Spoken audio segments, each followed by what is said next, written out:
Hello everyone. तो आज हम बीएमएलटी फाइनल ईयर के बायोकेमिस्ट्री सब्जेक्ट का सबसे पहला टॉपिक स्टार्ट करने जा रहे हैं, जिसका नाम है प्रिंसिपल फॉर ऐसे प्रोसीजर फॉर बायोलॉजिकल मटेरियल। तो उसमें सबसे पहला टॉपिक होता है टोटल प्रोटीन। तो इसका डेफिनेशन हम देखेंगे। Protein are the long chain of amino acid link together by peptide bond. They are essential for the various cellular function such as. देखो, प्रोटीन क्या होता है? एक बहुत सारे अमीनो एसिड, मतलब छोटे छोटे अमीनो एसिड जुड़ के साथ में किससे जुड़े हुए हैं? पेप्टाइड बॉन्ड से जुड़े हुए हैं, और वो लिंक्ड होके एक चेन बनाता है जिसे प्रोटीन बोला जाता है। जो सारे उसमें अलग अलग एलिमेंट जो होंगे वो अमीनो एसिड्स होते हैं, और ये आगे जाके एक फंक्शन परफॉर्म करता है जो सेलुलर फंक्शन होते हैं। जैसे इसमें आता है, सबसे पहला आता है building and repairing tissue.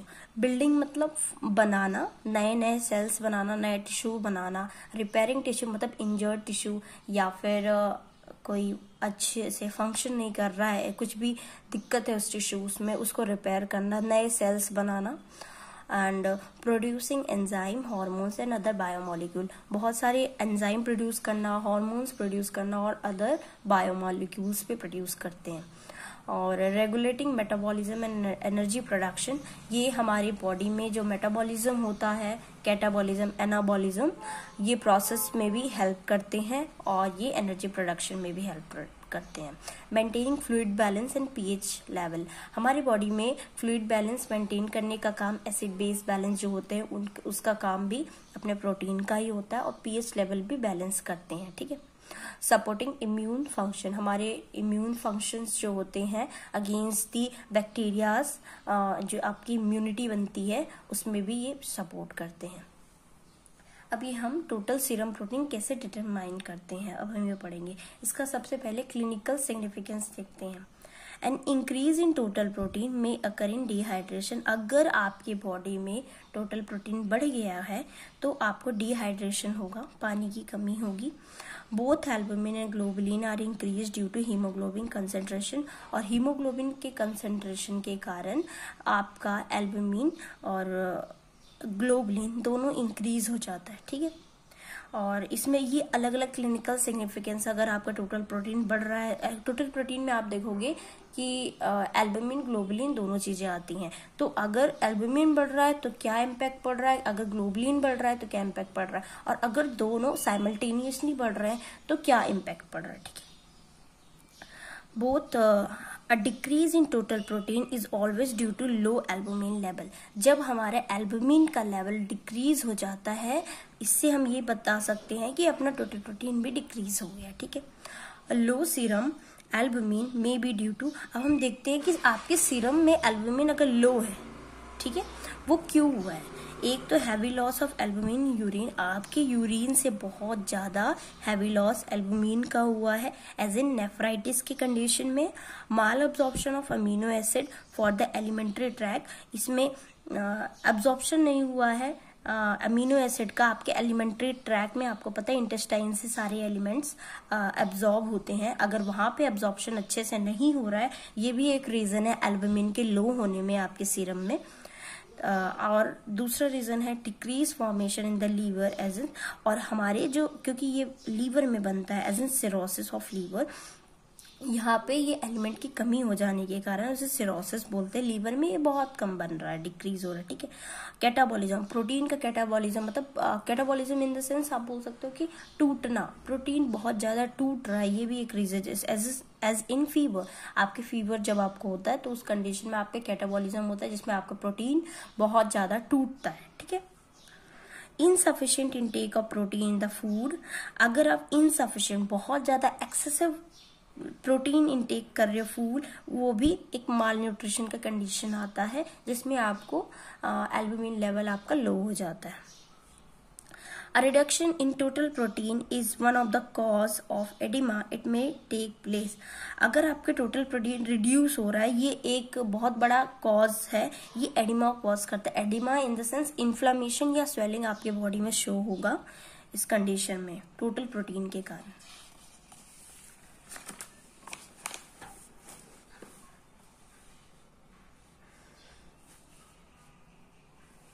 When total protein fall below about 5.0 ग्राम पर DL and albumin below about, जब आपका टोटल प्रोटीन 5.0 ग्राम पर DL से कम हो जाता है ना, एल्बुमिन बिलो अबाउट 2.5 ग्राम पर DL, in this condition water from blood passes into tissue space. तो क्या होगा कि आपके ब्लड से जो वाटर होते हैं उसमें वो पास होके टिश्यू के बीच में जो स्पेसेस होते हैं वहां पे इकट्ठा होने लगते हैं। Tissue space plasma protein may be decrease in acute और क्रोनिक हेमरेज, और वहां पे आपका हेमरेज होने की कंडीशन आ जाती है एक्यूट और क्रोनिक कंडीशन में, ठीक है। हेमरेज मतलब इंटरनल ब्लीडिंग या ब्लड लॉस को हेमरेज बोला जाता है। और इस कंडीशन में जब आपका टोटल प्रोटीन का अमाउंट 5.0 ग्राम पर DL से कम हो जाएगा एंड आपकी एल्बुमिन 2.5 ग्राम पर DL से कम होती है, इस कंडीशन में ब्लड आपकी बॉडी स्वेलिंग करती है, एडिमा कॉज होता है, ठीक है। और अब हम देखते हैं कि अगर ग्लोबुलिन का लेवल बढ़ जाता है तो क्या होता है। आपको लिवर डिसीज होगा, advance liver disease, multiple myeloma. Multiple myeloma एक कंडीशन होती है जहां पे आपके सेल बहुत ज्यादा डेवलप हो रहे हैं, बहुत एक्सेसिव सेल डेवलपमेंट, जो कैंसर का कंडीशन आगे जाके कॉज करेगा। In number of chronic infection such as tuberculosis, और बहुत सारे क्रोनिक इन्फेक्शन, क्रोनिक मतलब लॉन्ग टर्म इन्फेक्शन, ये भी कॉज करेंगे, जैसे ट्यूबरकुलोसिस हो गया, आपकी TB, और रिमेटॉइड अर्थराइटिस या आपकी जॉइंट पेन और यहाँ पे स्वेलिंग हो जाना, आपकी पटेला में आर्थराइटिस, और सब एक्यूट बैक्टीरियल इन्फेक्शंस होते हैं, एंडोकार्डाइटिस एंड ल्यूपस एरिथ्रोमेटस। ल्यूपस एरिथ्रोमेटस एक कंडीशन होता है जहां आपकी पूरी बॉडी में इन्फेक्शंस हो जाते हैं, सारी इम्यूनिटी आपकी लो हो जाती है, जिसके कारण पूरी बॉडी में अलग अलग तरीके डिसीज कंडीशन देखने को मिलते हैं, डिसेमिनेट्स एक्सेट्रा, ठीक है। अगर ग्लोबुलिन आपके सीरम में इंक्रीज होता है तब आपको ये सारे कंडीशन नहीं होते।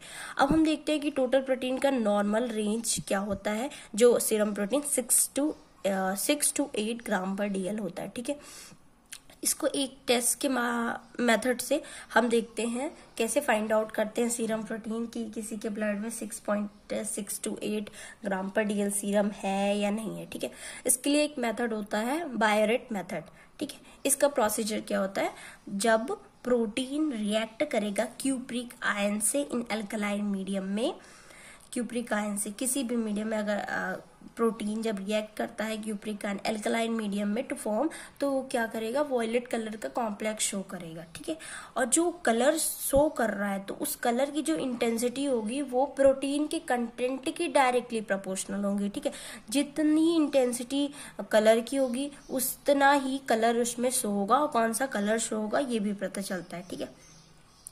एंड कैन बी, ये किसे हम फोटोमीटर से मेजर करते हैं 530 नैनोमीटर पे by using green filter use करके, ठीक है। अब हम देखते हैं कि इसमें क्या क्या रिक्वायरमेंट्स होते हैं। रिक्वायरमेंट्स हमारा होता है, टेस्ट ट्यूब हम यूज करते हैं जो 15 × 125 mm का होना चाहिए। सेरोलॉजिकल पिपेट जो हमारे सीरम के लिए यूज किया जाता है सेरोलॉजिकली, और 5 ml का वो होना चाहिए। टेस्ट ट्यूब स्टैंड यूज होता है, push button pipette of 0.05 ml और serological pipette of 0.1 ml। Push button pipette जो अपना लंबा सा पिपेट होता है, जो पुश बटन पीछे से पुश करके आपको मेजर करना होता है, एक्यूरेट मेजर करता है, 0.05 ml का होना चाहिए। और सेरोलॉजिकल पिपेट जो होगा 0.1 ml का होना चाहिए। और एक अपना फोटो मीटर भी यूज होता है, ठीक है। स्पेसिमेन में हम यहाँ पे सीरम लेते हैं। अब हम देखेंगे कि कैसे इसको प्रिपेयर करते हैं।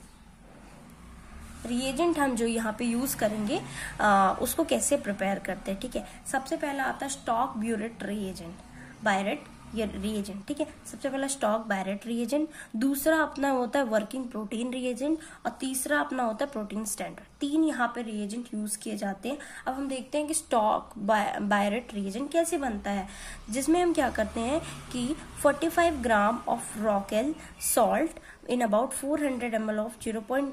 Normal sodium hydroxide. देखो 45 ग्राम रॉकेल सॉल्ट हमें लेना है, जिसमें 400 ml 0.1 sodium hydroxide 0.2 N normal sodium hydroxide add करना है, ठीक है। एंड देन उसके बाद क्या करना है, हमें 15 gram copper sulphate by steering container.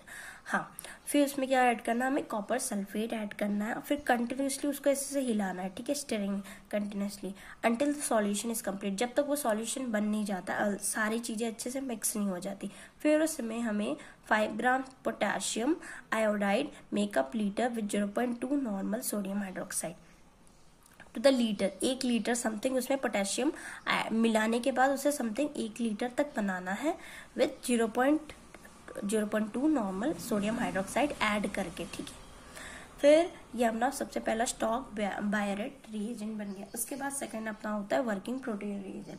Working protein reagent हम कैसे बनाएंगे, 200 ml ऑफ स्टॉक रिएजेंट, जो हम स्टॉक प्यूरेट रिएजेंट हमने बनाया था, इसको हम 200 ml लेंगे और 2 litre with 0.2 normal sodium hydroxide add करेंगे इसमें, which contain 5 gram of potassium iodide पर लीटर, और 5 ग्राम, 1 लीटर में से 5 ग्राम पोटेशियम आयोडाइड हम लेंगे, ठीक है। इसके बाद थर्ड अपना होता है प्रोटीन स्ट्रेंथ, जो हम लेते हैं 6.0 ग्राम पर डीएल। याद रखना, 6 gram of बोविन albumin dissolve in 100 ml normal saline, 6 gram बोविन albumin 100 ml normal saline में हमें डिजॉल्व करना है, कंटेनिंग 0.1 ग्राम पर डीएल सोडियम एजाइड। इसमें हमें 0.1 ग्राम पर डीएल सोडियम एजाइड भी ऐड करना है। एक चीज मैं बताना चाहती हूँ, प्रिपरेशन आपके नॉलेज के, अगर आप गवर्नमेंट के प्रिपरेशन कर रहे हो तो उसके अकॉर्डिंग ये चीजें ठीक है, बट एज अ कॉलेज की एग्जाम्स के लिए आपको इतना लिखने की जरूरत नहीं। Just mention the name of reagent just like stock biuret reagent and working protein reagent and third is protein standard. Okay, इसमें कुछ एडिशनल रिएजेंट भी यूज किया जाता है, sample blank reagent, 9.0 Rochelle salt, जिसमें 9.0 Rochelle salt and 5 gram of potassium iodide dissolve in 1 litre of 0.2 normal sodium hydroxide. ये इतना important नहीं है, बट अगर आपको पढ़ना है तो आप पढ़ सकते हो, ठीक है। इसके बाद हम देखते हैं स्टेबिलिटी ऑफ रिएजेंट का, मतलब कि रिएजेंट अपना कब स्टेबल होता है, किस सिचुएशन में। Stability first and second are stable at room. जो पहला रिएजेंट है स्टॉक बायरेट रिएजेंट और वर्किंग प्रोटीन रिएजेंट, ये दोनों स्टेबल होते हैं रूम टेम्परेचर पे 25 + 5 डिग्री सेल्सियस पे 1 सालों के लिए, ठीक है। और दूसरा थर्ड रिएजेंट जो होता है protein standard are stable at, ये 2 से 8 डिग्री के लिए, 2 से 8 डिग्री पे ये स्टेबल होता है, ठीक है। थर्ड वाला रिएजेंट जो अपना है प्रोटीन स्टैंडर्ड, ये स्टेबल होता है। अब इसका हम लास्ट पार्ट में आ गए, जो सबसे इम्पोर्टेंट आप बोल सकते हो, क्योंकि ये बहुत जरूरी होता है कि प्रोसीजर समझना। ये सिंगल स्टेप मेथड होती है, इसलिए इसे मोनो स्टेप मेथड बोला जाता है। और पिपेट, इसमें हम क्या करते हैं कि 3 ट्यूब में आपको एक्सप्लेन करती हूँ। यहाँ पे आपको 3 ट्यूब लेनी है, ठीक है, से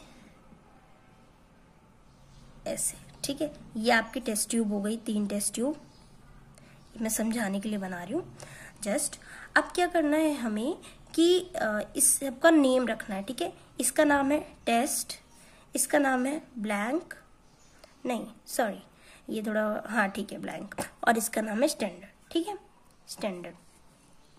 अब हमें क्या करना है कि सबसे पहले इन तीनों में हमें प्रोटीन ऐड करना है, ठीक है। ml में प्रोटीन ऐड करेंगे हम तीनों में 5.0, देखो यहाँ पे दिया मेंशन है, 5.0 इसमें ऐड किए, हमने ऐड किया 5.0 इसमें, और 5.0 सब में 5.0 ऐड किया। फिर उसके बाद हमें क्या ऐड करना है, सीरम। तो सीरम हमें किस में ऐड करना, हमें टेस्ट में, टेस्ट वाले में ही हमें 0.05 ml सीरम हमें टेस्ट वाले में ऐड करना है, ठीक है, और बाकी में नहीं करना, ठीक है। उसके बाद हमें प्रोटीन स्टैंडर्ड 6 ग्राम पर डीएल जो हमने लिया था, ये प्रोटीन स्टैंडर्ड हमें किसमें, स्टैंडर्ड में ऐड करना है, क्योंकि वो स्टैंडर्ड है इसलिए हमें स्टैंडर्ड में, ये भी कितना 0.05 ml ग्राम पर ml, हाँ ठीक है, इसमें ऐड करेंगे, किसमें ऐड करेंगे, स्टैंडर्ड में ऐड करेंगे। उसके बाद थर्ड होता है अपना डिस्टिल वाटर, डिस्टिल वाटर हरदम ब्लैंक पे। फिर उसके बाद ये अपना सीरम हो गया, इसके बाद होता है डिस्टिल वाटर, डिस्टिल वाटर हमें ब्लैंक में ऐड करना है, ठीक है, 0.05 कितना करना है, ब्लैंक में आप ऐड करोगे डिस्टिल वाटर 0.05, ठीक है, बाकी में ब्लैंक कर दो, ठीक है। डिस्टिल वाटर इसमें ऐड हो गया। अब इसके बाद हमने ये जो प्रोसीजर किया ये सारी चीजें, अब इसे क्या करना है कि mix thoroughly and keep at room temperature for exactly 10 minute. इन सबको अच्छे से मिला के आपको 10 मिनट के लिए छोड़ देना। Measure the intensity of test and standard by the setting blank at 100%। फिर क्या करना है हमें कि इसकी इंटेंसिटी को मेजर करने के लिए हमें इसका स्टैंडर्ड ब्लैंक को 100% करना पड़ेगा। बाय यूजिंग हम ग्रीन फिल्टर फोटोमीटर यूज करेंगे। 100% आप करोगे, उसके बाद आपका रिजल्ट पता चल जाएगा। अब हम ये कैसे कैलकुलेट करते हैं, कैलकुलेशन के लिए एक मेथड होती है। पहले आपको optical density, OD means optical density, test की ऑप्टिकल डेंसिटी स्टैंडर्ड की, आप फोटोमीटर एक ऑटोमेटिक मशीन आती है उस पर आप सैंपल ऐड करोगे और वो अपने आप रीडिंग आपको बता देगा। फिर आपको कैलकुलेट करने के लिए आप ओडी की जो टेस्ट वाला था, इसकी जो ऑप्टिकल डेंसिटी होगी और आपके स्टैंडर्ड की ऑप्टिकल डेंसिटी जो होगी, इन दोनों की ऑप्टिकल डेंसिटी आपको 6 से डिवाइड कर देना, तो आपका सीरम प्रोटीन ग्राम पर डीएल आपका ये सामने आ जाएगा। और ये ज्यादातर 6 to 8 ग्राम पर डीएल ही होता है। ठीक है, that's all. Thank you very much. Please keep like, share my channel and आप अपने दोस्तों के साथ शेयर करें और मदद करें मेरी। Thank you very much.